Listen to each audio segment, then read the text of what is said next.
ومن أحسن قولا ممن دعا إلى الله وعمل صالحا وقال إنني من المسلمين. السلام عليكم ورحمة الله وبركاته.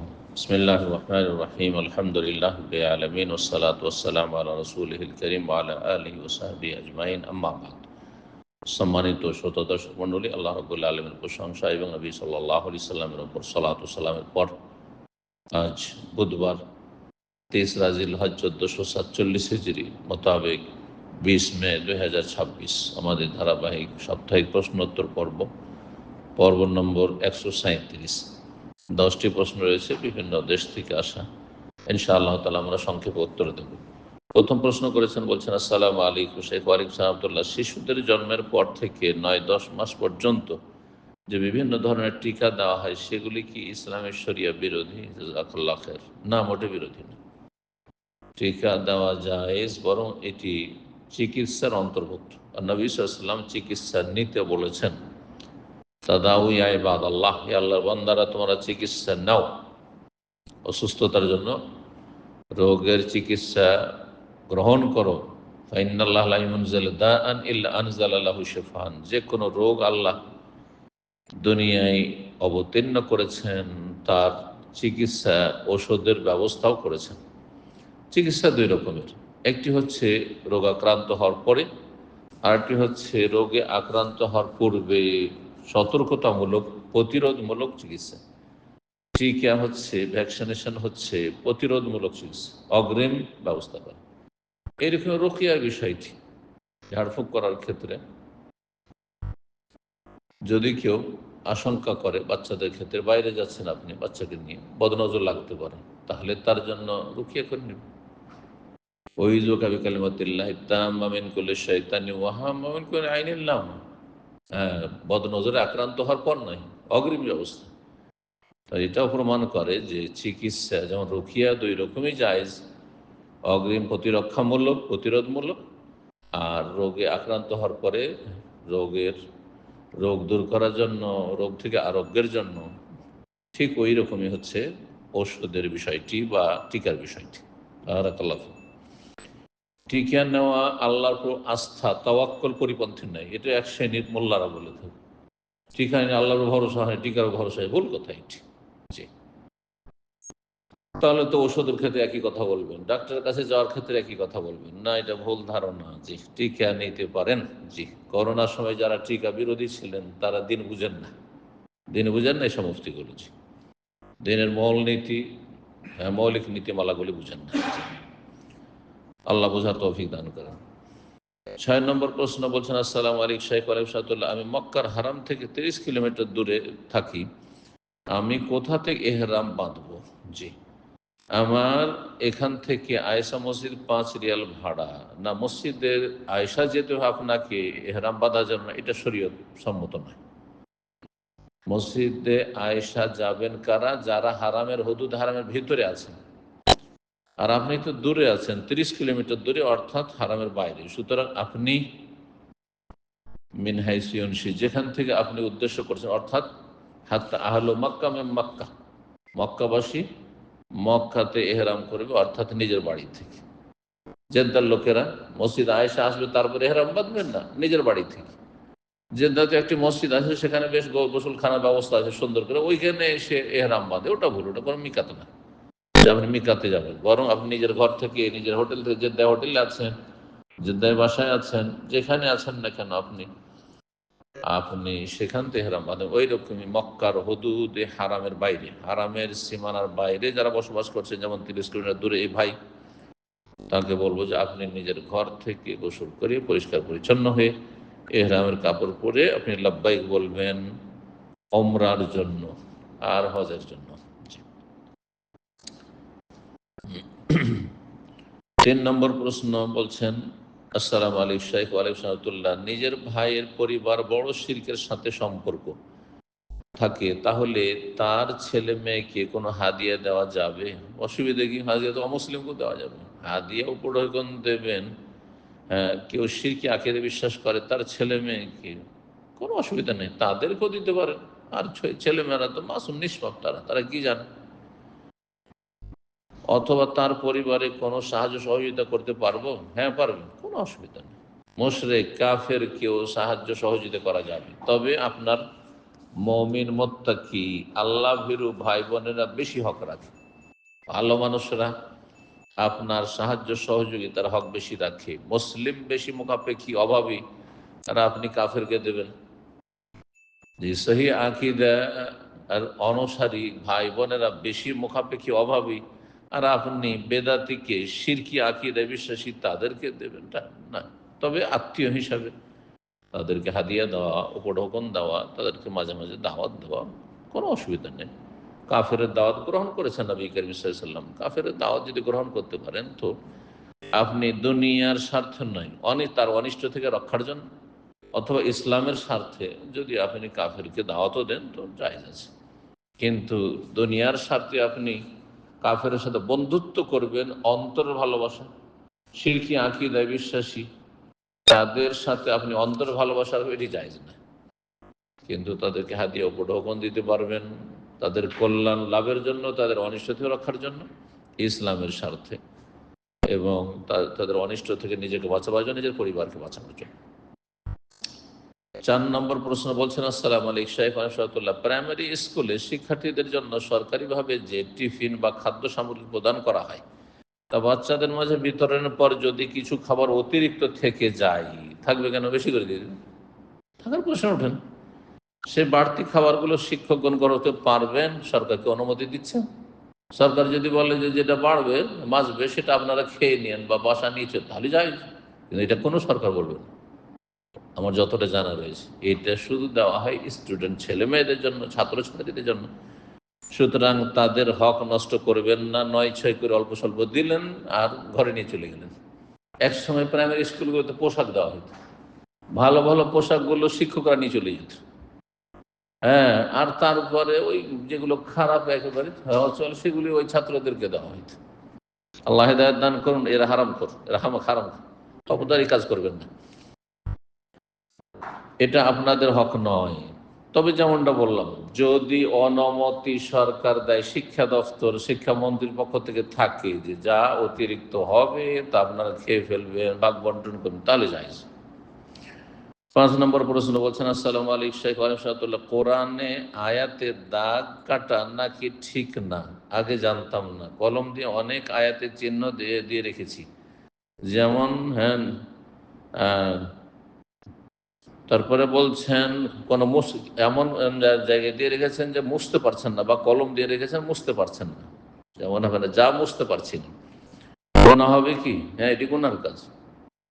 আপনি একটা কোরআনকে কলম দিয়ে দাগ দিয়ে আর তারপরে যেখানে সেখানে লিখে টিকা চড়িয়ে আপনি আপনি এমন করে দিবেন যে খারাপ লাগবে দেখতে, আপনার পরে যে পড়বে, অথবা কোরআনটাও দেখতে খারাপ লাগছে, এটা কোরআনে কারীমের অবমাননা, আল্লাহর অবমাননা, এটা কাজ করবেন না।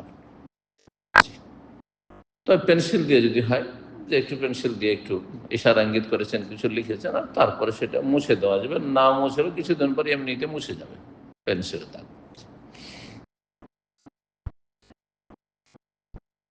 6 নম্বর প্রশ্ন বলছেন, আসসালামু আলাইকুম শাইখ রাহমাতুল্লাহ, আমার বোনের বিয়ে হয় কমিউনিটি সেন্টারে, ফ্রি মিক্সিং জেনেও আত্মীয় সম্পর্ক রাখতে সেখানে বোরখা পরে যায়, কিন্তু খাওয়ার সময় মুখ খুলে খাবার খাই না। মুখ খুলে খাওয়া জায়েজ হয়নি, যেখানে ফ্রি মিক্সিং বলছেন মুখ খুলে খাওয়া জায়েজ হয়নি।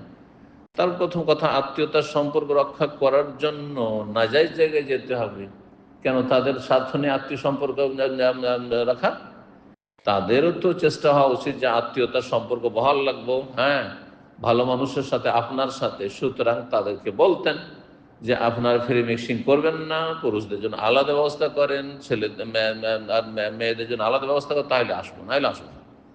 তার ইসলামের দাওয়াত দেওয়া হয়তো, নিজেও জাহান্নামের রাস্তাতে বাঁচতেন, আর আপনার বোনের পরিবারকে বা আপনার বাবা মায়ের পরিবারকে, তাদেরকেও জাহান্নামতে বাঁচাতেন।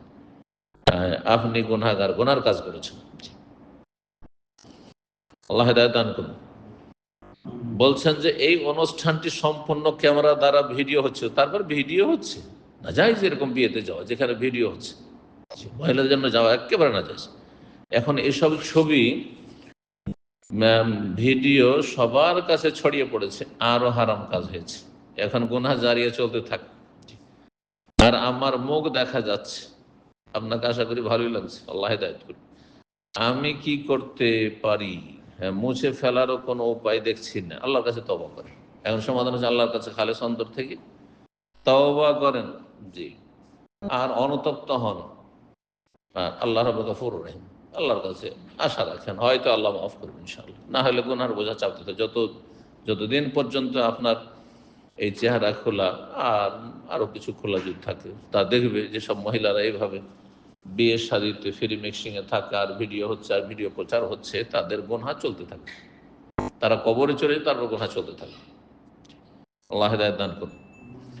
7 নম্বর প্রশ্ন বলছেন, আসসালামু আলাইকুম শাইখ রাহমাতুল্লাহ, মোবাইলে যারা অশ্লীল ভিডিও দেখে আর যারা কোনো মেয়ের সাথে মোবাইলে কথা বলে আর যারা বিয়ের আগে কোনো মেয়ের সাথে শারীরিক মেলামেশা করে, এই শারীরিক মেলামেশা বলে কোনো কিছু নেই, ইসলাম জিনা ব্যভিচার করে বলতে হবে, যাতে মানুষের ঘৃণা হয়। হ্যাঁ, আর ফিজিক্যাল রিলেশন আর শারীরিক মেলামেশা এগুলো কাফেরদের কথা, এগুলো নাস্তিকদের কথা, এগুলো বিধর্মীদের কথা, বেদিনদের কথা। এই কথায় জেনার মতো নোংরামিকে, অশ্লীলতাকে হালকা করে দেওয়া হচ্ছে, রুচিকর করে দেওয়া হচ্ছে, রুচিকর করে দেওয়া হচ্ছে। যে কোনো নামকে যদি খুব ভালোভাবে বলেন, হারাম নোংরা জিনিসকে যদি বলেন, এখন শুকুরের মাংস, কুকুরের মাংসকে যদি এমন কিছু বলেন যেটা বুঝে না, সাধারণ মূর্খ লোকেরা, হামবার্গার বুঝে না, বুঝেন না, ও খেয়ে ফেলছে, আমি হামবার্গার খেয়েছি, আরে কেউ বিফ বার্গারও খাচ্ছে, অনেকে মুসলিম দেশগুলোতে বার্গার খাচ্ছে বা বিফ বার্গার খাচ্ছে, চিকেন বার্গার, কিন্তু বলছে আমি হামবার্গার খাচ্ছি। ও জানে না যে আমি কি বললাম, হামবার্গার মানে শুকরের গোস্ত দেওয়া বার্গার। সুতরাং এমন কোনো ভাষা বলা যাবে না, এটা শরীয়তের একটি বিধান, মনে রাখেন, যেই ভাষায় অপরাধকে বা নোংরামিকে হালকা করে দেওয়া হয়। এই জন্য বেশ্যাকে জানিয়া জেনাকারিনী বলেন, বেশ্যা বলেন, পতিতা বলেন, কিন্তু যৌনকর্মী বলবেন এটা হারাম, জায়েজ নাই।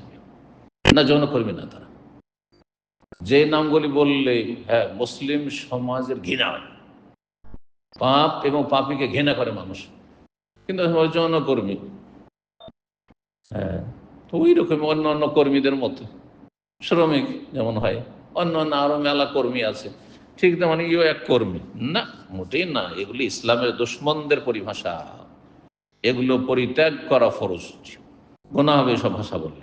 আল্লাহ হেদায়েত দান করুন। এখন এর প্রশ্নটা এখনো আমরা পুরো পড়িনি। বলছেন যে এ সবই কি কাবিরা গুনাহ? মোবাইলে যারা অশ্লীল ভিডিও দেখে, যদি সেটা কন্টিনিউ দেখতে থাকে, দেখতেই আছে, প্রতিদিন দেখতে আছে, ধরেন হ্যাঁ সপ্তাহের পর সপ্তাহে দেখতে আছে, তাহলে কাবিরা গুনাহ, তাহলে কাবিরা গুনাহ।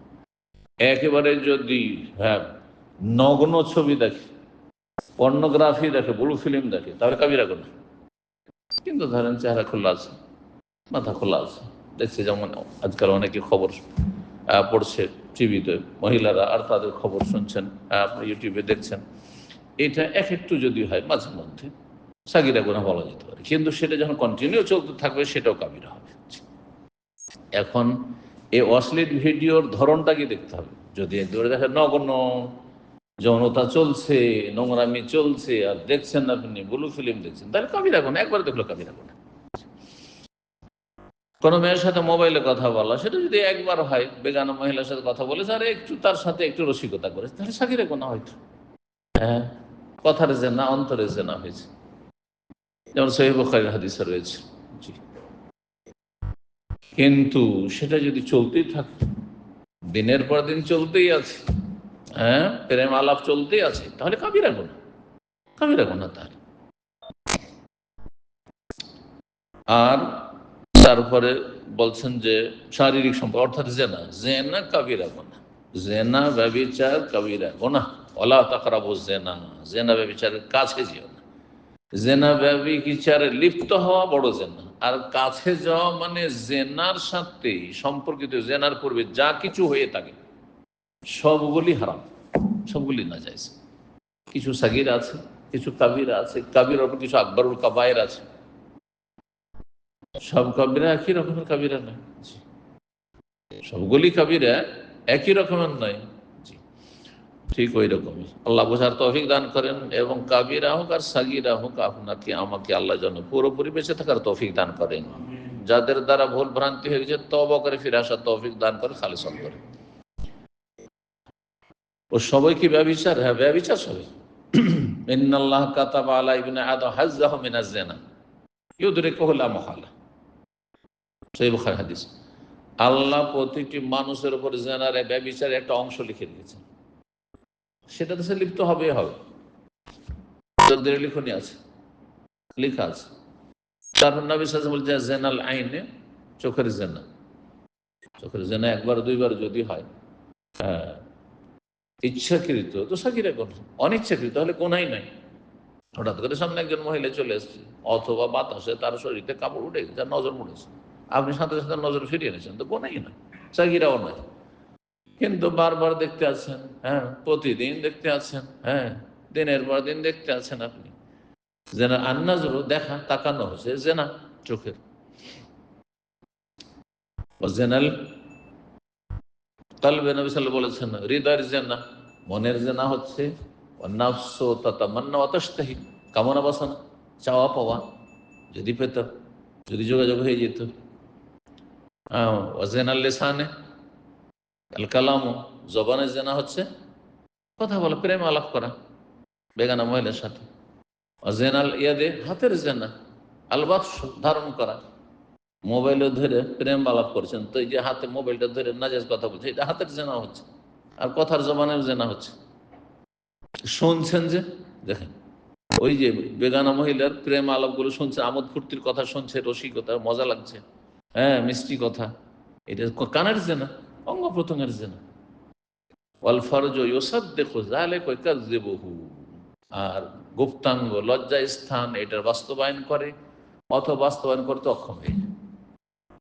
চেষ্টা চালাই দুইজনে কাছাকাছি হওয়ার, আর তারপরে কাছাকাছি হতে পারলো তো পারলো, তাহলে বড় জেনা লিপ্ত হয়ে গেল, আর না হলে ব্যর্থ হইলো। কিন্তু সে যেহেতু অন্তরে সংকল্প করে চলে যে আমি কুকাজে লিপ্ত হবো, সেজন্য সে কাবিরা গুনাহ, তারও কাবিরা গুনাহ হবে। কিন্তু একজন অন্তরে সংকল্প করেছে আর পারেনি, লোকজন জেনে গেছে, টের পেয়ে গেছে, অথবা দেখে গেছে, তখন উধাও কাছাকাছি হচ্ছিল, সেও কাবিরা গুনাহে লিপ্ত। কাবিরা, কারণ এই বাধা না হলে সে কাবিরা গুনাহ করেই ফেলতো, কাবিরা গুনাহ এটিও। আর একজন ব্যভিচার করে ফেলেছে, তো সেটা আরো বড় কাবিরা গুনাহ। এই একটি গুনাহ, ব্যভিচারের মতো গুনাহ বা যে কোনো গুনাহ, এই বিভিন্ন স্তর আছে, কাবিরারও বিভিন্ন স্তর, একটি কাবিরা গুনাহর বিভিন্ন স্তর আছে, একই রকম নয়। আল্লাহ রাব্বুল আলামিন আমাদের হেফাজত করুন, বাঁচিয়ে রাখুন, গুনাহ থেকে ভালো অবস্থায় রাখুন, আল্লাহ নেক অবস্থায় রাখুন। জেনা ও ব্যভিচারের মধ্যে পার্থক্য কি? আল্লাহ হেদায়েত করে। জেনা আরবিতে, ব্যভিচার বাংলাতে। সবগুলি কাবিরা গুনাহ, জেনা কাবিরা গুনাহ, কিন্তু যেমনটা বললাম বিস্তারিত, সেটি শুনবেন ভালো করে এবং বোঝার চেষ্টা করবেন। আল্লাহ বাঁচিয়ে রাখুন। 8 নম্বর প্রশ্ন বলছেন, আসসালামু আলাইকুম, আমার এক বন্ধু শারীরিকভাবে চলাচল করতে অক্ষম, সে দীর্ঘ কয়েক বছর যাবত আপনার কথা শুনেও কোরআন পড়ে 5 ওয়াক্ত নামাজি হয়েছে, আলহামদুলিল্লাহ, আল্লাহ কবুল করুন। এখনো প্রতিদিন কোরআন পড়ে এবং বাংলা অনুবাদ সহ কোরআন তেলাওয়াত শুনে, কিন্তু এখন প্রশ্ন হলো সে সর্বদাই পাক পবিত্র থাকতে পারে না। সেক্ষেত্রে আমার বন্ধুর নামাজের বিধান কি? ফাত্তাকুল্লাহ মাস্তাতাউ, যথাসাধ্য আল্লাহকে ভয় করবে, যতটা পারে পাক পবিত্র থাকবে, আর প্রতি ওয়াক্তে উযু করবে, প্রতি ওয়াক্তে যখন সালাত শুরু করে উযু করবে, আর তারপরে সালাতের অবস্থায় না পাক হয়ে যায় কোনো অসুবিধা নেই, কাপড় খারাপ হয়ে যাক আর তারপরে মলমূত্র বেরিয়ে যাক, কোনো অসুবিধা নেই, কিন্তু সালাত পড়তে হবে, নামাজের কোনো মাফ নেই, ছাড় নেই, যতক্ষণ হুঁশ আছে। 9 নম্বর প্রশ্ন বলছেন, আসসালামু আলাইকুম শেখ রহমতুল্লাহ, তারাবি বা অন্য সময় কোরআন খতমের পর আবার সূরা বাকারার প্রথম থেকে কিছু দূর পড়ে দেই, এটা কি সঠিক? এটা এক শ্রেণীর লোকেরা বুঝেছেন, কিন্তু এই বুঝটি ভুল। এটি হাদিস থেকে, যে কোরআন তেলাওয়াতের ক্ষেত্রে কি করতে হবে? আপনি চলমান থাকবেন। চলমান থাকবেন, খতম করে দিলেন, থেমে গেলেন যে না, থামিয়ে না, আবার শুরু করে দেবেন। যার ফলে এক শ্রেণীর কারি সাহেবের এই হাদিসটা ভুল বুঝার কারণে ভেবেছে যে যেমনই সূরা নাস খতম হইলে আবার সূরা ফাতিহা কমপক্ষে পড়ে নিতে, অথবা সূরা বাকারা কয়েকটা আয়াত পড়ে নিতে। কিন্তু এই আমলটি রাসূলুল্লাহ সাল্লাল্লাহু আলাইহি ওয়াসাল্লামেরও নয়, সাহাবায়ে কেরামদের নয়। এটি তাদের ভুল ব্যাখ্যা এবং ভুল বোঝার কারণে এই ভুল আমলটি করে থাকে। কোনো প্রয়োজন নেই। বরং এই হাদিস যদি সহিহ হয়, আহ, তাহলে তার অর্থ হচ্ছে যে আপনি নিয়মিত কোরআন তেলাওয়াত চালিয়ে যাবেন। খতম হয়ে গেল মানে ব্যাস থাকলো, আবার সপ্তাহ মাস কোরআন তেলাওয়াত নেই, না এমন না। প্রতিদিন কিছু না কিছু একটা আপনার জন্য কোরআন তেলাওয়াতের ওজিফা থাকে। জি। 10 নম্বর প্রশ্ন বলছেন, আসসালামু আলাইকুম শাইখ রহমাতুল্লাহ, দেনমোহরের সমস্যা হওয়ায় বিয়ে ভাঙার আশঙ্কায় আমি ব্যক্তিগতভাবে আমার স্বামীকে বলি টাকা অর্ধেক দিতে, যতটুকু সে পারবে।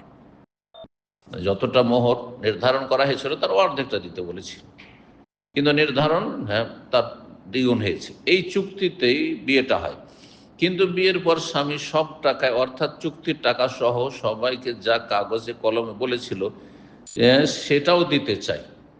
মাশাআল্লাহ, আপনাকে ভালোবেসেছে, দিতে চেয়েছে, খুব ভালো। এবং আমি বলি সব টাকায় মাফ করলাম।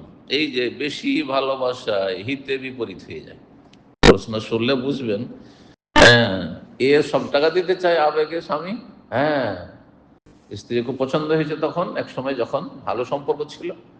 আর এ বলছে এরও স্বামী খুব পছন্দ হয়েছে, মাশাআল্লাহ, বলছে আমার কিছুই দিতে হবে না, অর্ধেক বলেছে ওরটাও লাগবে না। এখন দেখেন পরিণতি কি হচ্ছে। তো বলছেন যে কিন্তু আন্তরিকভাবে আমি মাফ করিনি, আমি চাই এখন। তো এখন সম্পর্ক খারাপ হয়েছে, বুঝতে পারলেন? এখন সম্পর্কের অবনতি ঘটেছে, টানা পড়া শুরু হয়েছে, এখন সবটাই চাই একবার ফুল। ওই যে হাফ বলেছেন ওটাও না। এখন কি আমি চুক্তির টাকাটাও নিতে পারবো? যেহেতু এই চুক্তিতে বিয়ে হয় এবং পরবর্তীতে স্বামী দিতেও চায় কিন্তু দেয় না, এখন সেই চুক্তির টাকাটা কি নেওয়া যাবে?